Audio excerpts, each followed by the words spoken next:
ಚಿಂದಿ ಉಡಾಯಿಸೋ ಖಾರ ಬಣ್ಣ ರುಚಿಯನ್ನು ನೀಡುತ್ತದೆ. ಮೆಣಸಿನ ಪುಡಿ ಚಿಂದಿ ಉಡಾಯಿಸೋ ಖಾರ ಬಣ್ಣ ರುಚಿ. ವಾಲ್ಮೀಕಿ ನಿಗಮದಲ್ಲಿ ಬಹುಕೋಟಿ ಹಗರಣ ಪ್ರಕರಣಕ್ಕೆ ಸಂಬಂಧಪಟ್ಟಂತೆ ಬಳ್ಳಾರಿ ಲೋಕಸಭಾ ಚುನಾವಣೆಗೆ ಹಣ ಬಳಕೆ ಆಗಿದೆಯಾ ಅನ್ನೋ ಒಂದು ಪ್ರಶ್ನೆ ಕೂಡ ಈಗ ಕಾಡ್ತಾ ಇದೆ. 21 ಕೋಟಿಯ ಫೋಟೋ ರಿಕವರಿ ಮಾಡಿದ್ದಾರೆ ಇಡಿ ಅಧಿಕಾರಿಗಳು. 21 ಕೋಟಿ ರೂಪಾಯಿಯ ಫೋಟೋ ಜಾರಿ ನಿರ್ದೇಶನಾಲಯ ಅಧಿಕಾರಿಗಳು ರಿಕವರಿ ಮಾಡಿದ್ದಾರೆ. ನಾಗೇಂದ್ರ ಪಿಎ ಗೋವರ್ಧನ ಮೂಲಕವಾಗಿ ಹವಾಲಾ ಹಣ ಏನಾದರೂ ಬಂತ ಅನ್ನೋ ಪ್ರಶ್ನೆ ಕಾಡ್ತಾ ಇದೆ. TV5 ಕನ್ನಡಕ್ಕೆ ಹವಾಲಾ ಮೂಲಕ ಪಡೆದಂತಹ ಹಣದ ಫೋಟೋ ಈಗ ಲಭ್ಯವಾಗ್ತಾ ಇದೆ. ಹವಾಲಕ್ಕೆ ಬಳಕೆ ಮಾಡಿಕೊಂಡಂತಹ 20 ಕೋಟಿ ರೂಪಾಯಿ ನೋಟಿನ ಫೋಟೋಗಳು ಲಭ್ಯವಾಗ್ತಾ ಇದೆ.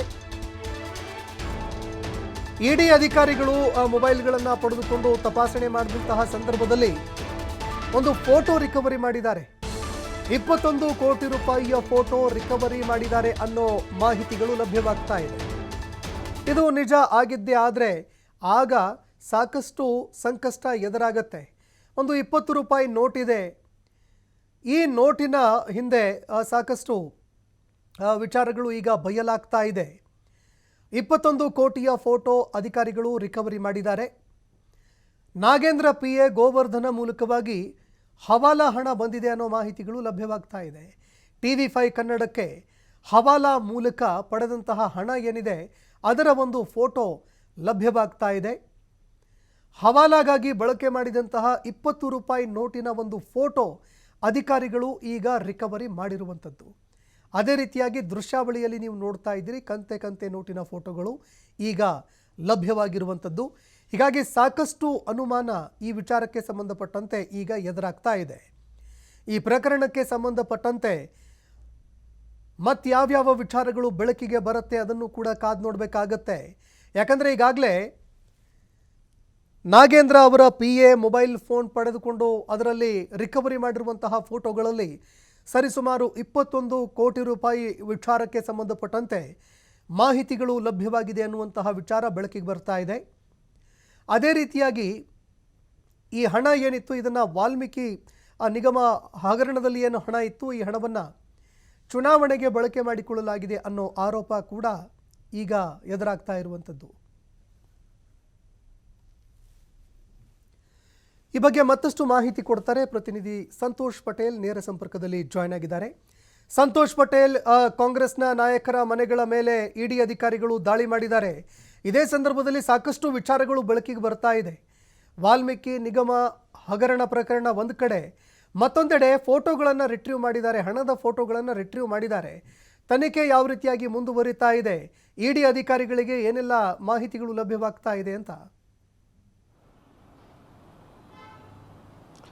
ಸಂತೋಷ್, ಈಗಾಗಲೇ ಏನು ಫೋಟೋಗಳು ಅಂತ ಏನು ಹೇಳ್ತಿದ್ರೆ ಅದು ಇವಾಗ ರಿಟ್ರೀವ್ ಆಗಿರುವಂಥದ್ದಲ್ಲ. ಈ ಹಿಂದೆ 2023ರಲ್ಲಿ ಏನು ದಾಳಿಯನ್ನು ನಡೆಸಿದಂಥ ಸಂದರ್ಭದಲ್ಲಿ ಇಡಿ ಅಧಿಕಾರಿಗಳು ಕಲೆ ಹಾಕಿದ್ದ ಮಾಹಿತಿ ವೇಳೆ ಪತ್ತೆಯಾದಂಥ ಫೋಟೋಗಳವು ಇದೀಗ ವೈರಲ್ ಆಗ್ತಾ ಇರುವಂಥದ್ದು.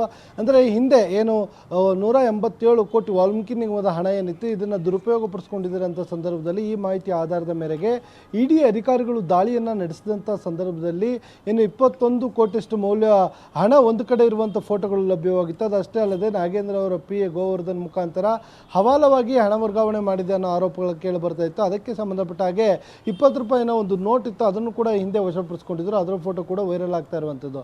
ಸೊ ಎಲ್ಲ ಮಾಹಿತಿಗಳನ್ನು ಆಧಾರವಾಗಿಟ್ಕೊಂಡು ಇವತ್ತು ಕೂಡ ಏನು ಬೆಂಗಳೂರು ಸೇರಿದಂತೆ ರಾಜ್ಯದ ಬೇರೆ ಬೇರೆ ಕಡೆ 8 ಕಡೆ ದಾಳಿಯನ್ನು ನಡೆಸಿರುವಂಥದ್ದು. ದಾಳಿಯನ್ನು ನಡೆಸಿ ಇಡಿ ಅಧಿಕಾರಿಗಳು ಪರಿಶೀಲನೆಯನ್ನು ಸತತವಾಗಿ ಬೆಳಗ್ಗೆ 6:30-7 ಗಂಟೆಯಿಂದನೂ ಕೂಡ ಪರಿಶೀಲನೆಯನ್ನು ಮುಂದುವರಿಸಿರುವಂಥದ್ದು ಇನ್ನೂ ಕೂಡ ಮುಂದುವರಿತಾ ಇದೆ. ಕಂಪ್ಲಿ ಗಣೇಶ್, ನಾರಾ ಭರತ್ ರೆಡ್ಡಿ, ಅದರ ಜೊತೆಗೆ ತುಕಾರಾಮ್ ಸೇರಿದಂತೆ ನಾಗೇಂದ್ರ LH ಶಾಸಕರ ಭವನದಲ್ಲಿರುವಂಥವರ ಕಚೇರಿ, ಬೇರೆ ಬೇರೆ ಕಡೆ ದಾಳಿಗಳು ನಡೆದಿರುವಂಥದ್ದು. ಸೊ ದಾಳಿ ವೇಳೆ ಒಂದಿಷ್ಟು ಮಹತ್ವದ ದಾಖಲೆಗಳು ಪತ್ತೆಯಾಗಿದೆ ಅನ್ನೋ ಮಾಹಿತಿ ಲಭ್ಯವಾಗ್ತಿರುವಂಥದ್ದು. ಅದಷ್ಟೇ ಅಲ್ಲದೆ ಹಣಕಾಸನ್ನು ಯಾವ ರೀತಿಯಾಗಿ ವಹಿವಾಟನ್ನು ಮಾಡಿಕೊಳ್ಳಲಾಗಿದೆ, ಅಕ್ರಮವಾಗಿ ವರ್ಗಾವಣೆಯನ್ನು ಮಾಡಿಕೊಳ್ಳಲಾಯಿತು, ಇದಕ್ಕೋಸ್ಕರ ನಕಲಿ ಬ್ಯಾಂಕ್ ಖಾತೆಗಳನ್ನು ತೆಗೆದಿದ್ದು ಕೂಡ ನಾವು ಹಿಂದೆ ಇಡಿ ಅಧಿಕಾರಿಗಳು ದಾಳಿ ಮಾಡಿದಂಥ ಸಂದರ್ಭದಲ್ಲೂ ಕೂಡ ನಮಗೆ ಇದ್ರ ಬಗ್ಗೆ ಸಾಕಷ್ಟು ಮಾಹಿತಿಗಳು ಪತ್ತೆ ಆಗಿತ್ತು. ಇದಕ್ಕೆ ಸಂಬಂಧಪಟ್ಟ ಹಾಗೆ ಸಾಕಷ್ಟು ಜನರು ಕೂಡ ಬಂಧನ ಕೂಡ ಆಗಿತ್ತು. ಸುಮಾರು 12 ಜನರ ವಿರುದ್ಧ ಬಂಧನ ಮಾಡಿ ಅವರ ವಿರುದ್ಧ ಚಾರ್ಜ್ ಶೀಟ್ ಕೂಡ ಮಾಡಲಾಯಿತು. ಒಂದು ಕಡೆ ಲೋಕಾಯುಕ್ತ, ಮತ್ತೊಂದು ಕಡೆ CID, ಇನ್ನೊಂದು ಕಡೆ SIT.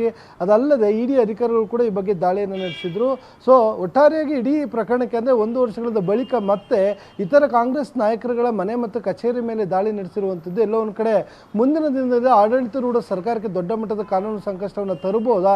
ಅಂದರೆ ಅಲ್ಲಿ ಕಾಂಗ್ರೆಸ್ ಪಕ್ಷದಿಂದ ಚುನಾಯಿತರಾಗಿ ಬಂದಿರುವಂತಹ ಕಾಂಗ್ರೆಸ್ ನಾಯಕರಿಗೆ ಇದರಿಂದ ಸಂಕಷ್ಟ ಎದುರಾಗಬಹುದಂತ ಅನುಮಾನಗಳು ಕಾಡ್ತಾ ಇರುವಂಥದ್ದು. ಯಾಕಂತ ಹೇಳಿದ್ರೆ ಲೋಕಸಭಾ ಚುನಾವಣೆಯಲ್ಲಿ ಇದೇ 187 ಕೋಟಿ ಹಣ ಏನಿತ್ತು, ಇದಕ್ಕೆ ಸಂಬಂಧಪಟ್ಟ ಈ ಹಣವನ್ನು ಅಕ್ರಮವಾಗಿ ಚುನಾವಣೆಗೆ ಬಳಸಿಕೊಳ್ಳಲಾಗಿದೆ ಅನ್ನೋ ಆರೋಪಗಳಿರುವಂಥದ್ದು. ಇವೆಲ್ಲವೂ ಕೂಡ ಇಡಿ ಅಧಿಕಾರಿಗಳ ಪರಿಶೀಲನೆ ಬಳಿಕ ಅವರ ಸ್ಪಷ್ಟತೆ ಬಂದ ಬಳಿಕ ಇದು ಅದೇ ಕಾರಣಕ್ಕಾಗಿ ಅಂದರೆ ಅದೇ ಹಣವನ್ನು ಇವರು ಚುನಾವಣೆಗೆ ಬಳಸಿದ್ರೆ ಏನು ಅನ್ನೋ ಎಲ್ಲ ಸ್ಪಷ್ಟತೆಗಳು ಇಡಿ ಅಧಿಕಾರಿಗಳ ಒಂದು ಪರಿಶೀಲನೆ ಮುಗಿದ ಬಳಿಕ ಗೊತ್ತಾಗುವಂಥದ್ದು. ಸಂತೋಷ್, ಧನ್ಯವಾದಗಳು ಸಂತೋಷ್ ಪಟೇಲ್ ನಿಮ್ಮೆಲ್ಲ ಮಾಹಿತಿಗೆ.